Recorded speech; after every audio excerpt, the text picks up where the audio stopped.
Assalamualaikum. Halo adik-adik. Perkenalkan, nama kakak Siti Andriani Salesi dari Universitas Muhammadiyah Makassar. Sebelum belajar, ada baiknya kita berdoa dulu ya, agar pembelajaran kita kali ini berjalan dengan baik. Berdoa dimulai. Bismillahirrahmanirrahim. Rabbi jidni ilman warzuqni fahman.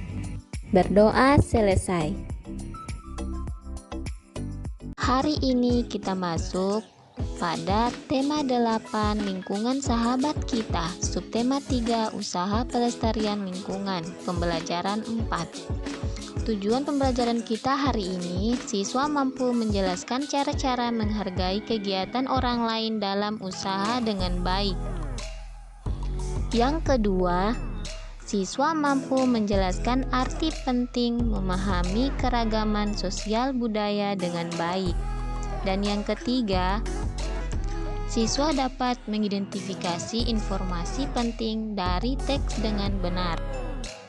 Adik-adik, keragaman usaha ekonomi menimbulkan keragaman sosial dalam masyarakat. Bagaimana kita harus bersikap?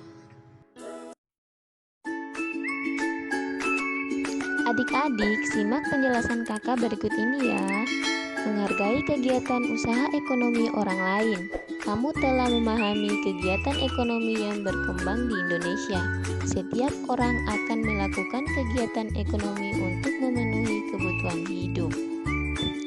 Nah, adik-adik, ada yang menjadi petani, penjahit, pedagang, nelayan, pegawai swasta, pegawai negeri, tenaga medis, pengusaha, dan lainnya. Kegiatan ekonomi yang dilakukan setiap orang melibatkan orang lain. Keterlibatan orang lain dapat dilihat dari kegiatan produksi, distribusi, dan konsumsi. Nah, adik-adik, pada kegiatan produksi, orang yang terlibat adalah tenaga kerja. Pemakaian tenaga kerja dimaksudkan untuk memperlancar kegiatan produksi. Tenaga kerja akan memperoleh balas jasa dari produsen berupa upah atau gaji dari produsen. Selanjutnya, barang hasil produksi akan disalurkan kepada konsumen atau masyarakat oleh distributor. Dari kegiatan penyaluran barang tersebut, distributor akan memperoleh keuntungan. Contoh distributor adalah agen, pedagang besar, dan pedagang eceran. Nah, perlu adik-adikku ketahui bahwa konsumen adalah pihak yang mengonsumsi barang dan jasa untuk memenuhi kebutuhan hidupnya. Barang dan jasa diperoleh dari produsen secara langsung atau melalui perantara. Ketiga pelaku kegiatan ekonomi tersebut akan saling berhubungan membentuk arus diagram ekonomi.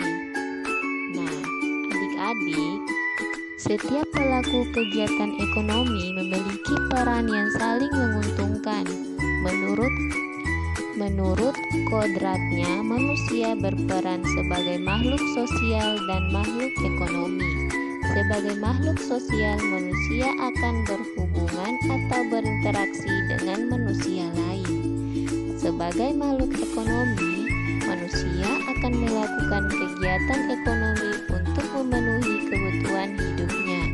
Dalam kehidupan sehari-hari, baik sebagai makhluk sosial maupun makhluk ekonomi, manusia hendaknya memiliki etika moral.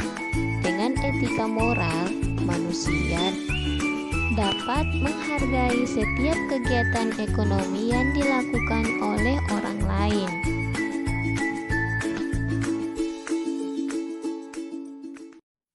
Bagaimana kita menghargai kegiatan usaha ekonomi orang lain? Cara menghargai kegiatan usaha ekonomi orang lain dapat dilakukan sebagai berikut. Yang pertama, menumbuhkan persaingan usaha yang sehat dalam kegiatan perekonomian. Yang kedua, menghormati usaha ekonomi orang lain dengan tidak iri atas keberhasilannya. Yang ketiga, menjunjung tinggi setiap jenis pekerjaan yang dilakukan orang lain. Dan yang terakhir, meneladani keberhasilan orang lain dengan meniru sikap positif orang tersebut. Nah, adik-adik, itulah cara untuk menghargai kegiatan usaha ekonomi.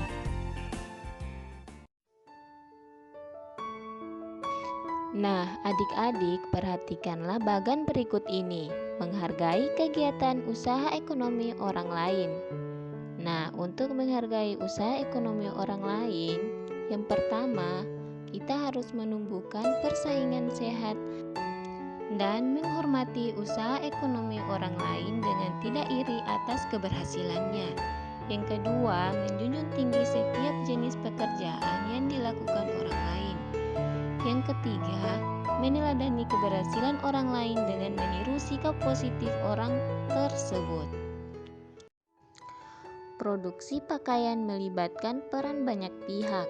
Yang pertama, petani kapas, pemintal benang, pabrik tekstil, dan penjahit. Setiap pihak memiliki peran penting, namun mereka juga mendapatkan keuntungan. Identifikasikan peran dan keuntungan yang diperoleh petani kapas, pemintal benang, pabrik tekstil, dan penjahit. Nah, berikut ini adalah tabel jenis usaha, peran, dan keuntungan yang diperoleh. Nah, untuk jenis petani kapas, perannya produsen menghasilkan kapas, sedangkan keuntungan yang diperoleh mendapatkan kapas sebagai bahan baku benang. Jenis usaha pemintal benang, perannya produsen penghasil benang, dan keuntungan yang diperoleh mendapatkan benang sebagai bahan tekstil atau bahan kain. Jenis usaha pemilik pabrik tekstil, perannya produsen penghasil tekstil atau bahan.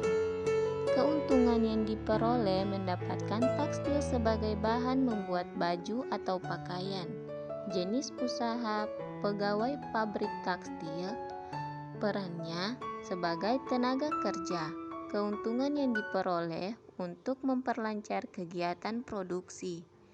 Sedangkan jenis usaha penjahit, perannya jasa yang menjahit pakaian. Keuntungan yang diperoleh mendapatkan pakaian untuk digunakan sehari-hari. Nah, itulah materi yang telah kakak sampaikan. Adik-adikku harus tetap semangat walaupun kita hanya belajar di rumah saja. Mungkin itu saja yang bisa kakak Siti jelaskan. Kurang dan lebihnya saya mohon maaf. Wassalamualaikum warahmatullahi wabarakatuh.